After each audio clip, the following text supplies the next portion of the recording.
Now that I've covered the basics of files and paths, it's time to start looking at reading data from files. I'll be jumping right into code, using it to discuss some important concepts related to reading data from a file. In a previous video, I showed you a very simple way to read lines from a file with files.readAllLines. I would certainly suggest taking that route for the majority of your file reading requirements. However, to understand how that magical little method works, I want to roll back the clock to a time in Java development when we only had methods offered in Java 1.0. These methods somewhat reflect the actual process of reading data from a file as opposed to a black box method like readAllLines. I've created a project called Reading Files with the usual main class. Before I start working on the code in the main method, I'm going to create a new file in my projects folder. I'll call it file.txt. I'm just going to type in some numbers here. I'll set up this code and review it afterward to discuss some concepts and terms. This will lead to a discussion on why Java offers such a wide array of options for reading and writing data to files. I'll start with a try with resources statement. In the parentheses, I'll declare a variable of type file reader called reader. I'll assign that a new file reader, passing the constructor a string, which should specify the name of the text file and where it can be found. In this case, the file is in the working directory.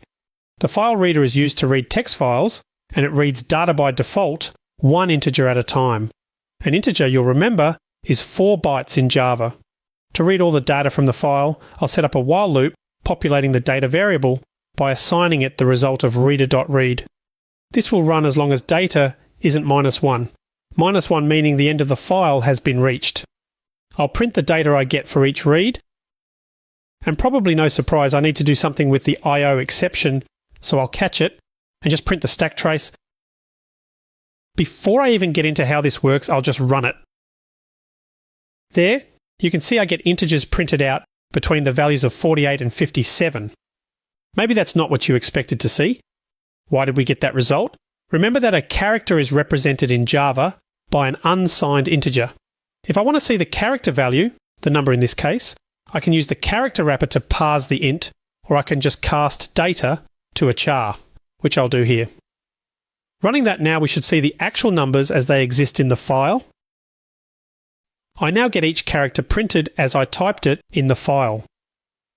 Not only is this a pretty tedious way to read data from a file, but it could get expensive if each call to this read method were a disk read.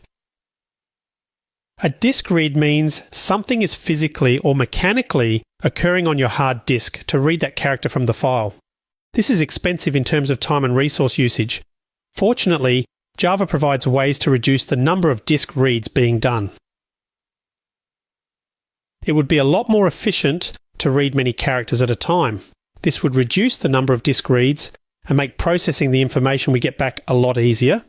In truth, the file reader actually already does some of this. It has a default buffer size, meaning it reads a certain number of characters into a memory space called a buffer. A file buffer is just computer memory temporarily used to hold data while it's being read from a file.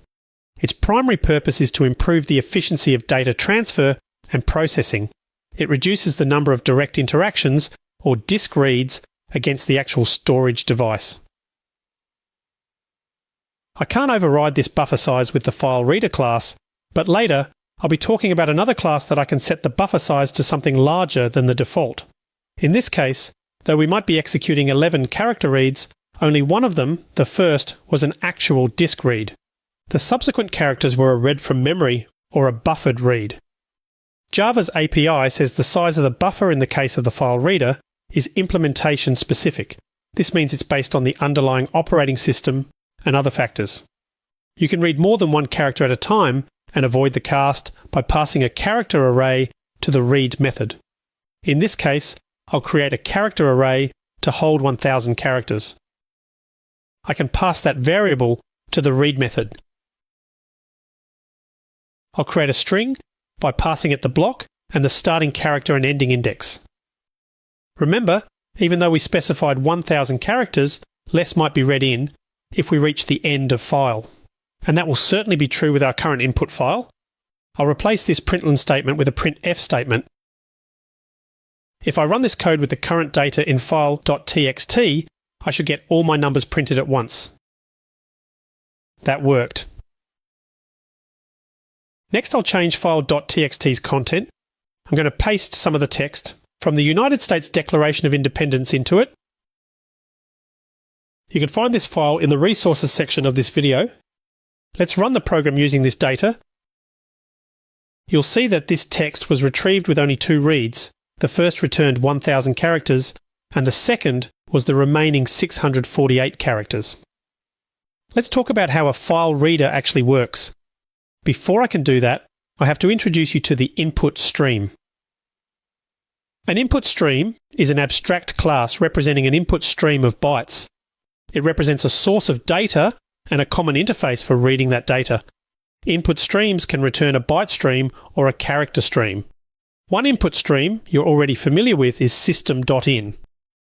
For files, the implementation we want to focus on is the file input stream. This class is used for files containing binary data, so we'll be getting back to it later.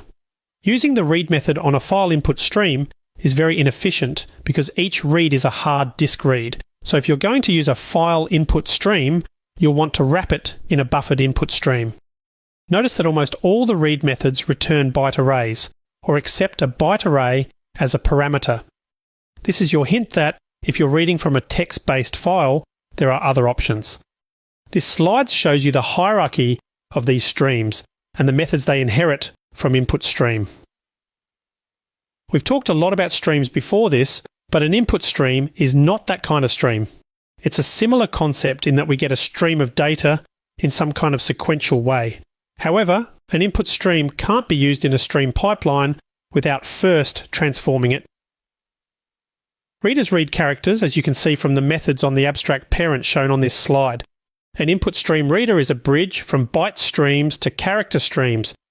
If you want to read a character stream, it's recommended you use a file reader versus an input stream reader. The file reader will do the work of opening a file input stream for you. As I've mentioned already, a file reader is doing buffered reading, so it's doing a hard disk read for a certain amount of characters and storing those characters in memory. A buffered reader will also do buffered reading, using a much larger buffer size than the file reader. You can modify the size of the buffer on buffered reader by passing it to the constructor, but the Java documentation states that the default buffer size of the buffered reader is large enough for most purposes. The buffered reader also provides convenience methods for reading lines of text. So that's probably pretty confusing if that's the first time you've been exposed to these Java I/O classes. In truth, Java's NIO2 provides functionality that reduces the need to use these classes under many circumstances. I wanted to show you these classes, however, so that you'd get more familiar with some terms such as binary data versus character data, input streams and readers, as well as buffers and disk reads. Getting back to the code, I'll give you an example of the buffered reader, and then I want to move on to simpler ways to read data from a file. To use a buffered reader, you usually wrap a file reader with it. What I mean by that is, you'll pass a file reader to the constructor of the buffered reader. Let me set this up. First, I'll print a separator line, and then I'll set up a try with resources statement. My variable is called buffered reader, and I can pass that a new instance of file reader, which I'll create by passing that the literal string file.txt. I'll leave a little room for the code. I'll add the catch IO exception here and print the stack trace if I get an error. With a file reader, I read the data either by integers or by character arrays. What's nice about the buffered reader, besides it being more efficient, is that it gives us methods to read the data by lines. I will set up a line variable, a string. I'll use a while loop like I did before, but this time I'll read the line of data in and quit the while loop if null is returned. I'll print the line of data received, and that's it. Other than the somewhat ugly instantiation of a buffered reader, that's pretty easy to understand code. If I run it, I should get each line printed. And as you can see, we do get that. It actually gets easier than that, because as of JDK8, another method was added which gives us a source of lines for a stream pipeline. I'll remove that local variable as well as the while loop. I can replace that with a single statement. I'll call the lines method on the buffered reader instance and immediately call the terminal operation for each and print each line. Running that, I get the same results as before. What's nice though is that you now have all the stream operations at your disposal to query, filter, transform, and slice and dice the file data line by line. I can also use the familiar scanner class to read data from a file, which provides similar options to the buffered reader, as well as even more granular operations. I'll cover this in the next video. Though we've used Scanner before, there's still more to cover, so I'll devote the next video to this class and make sure by the end of it, you'll understand it as another option for reading data from text files and what it offers that other methods may not. I'll see you in the next video.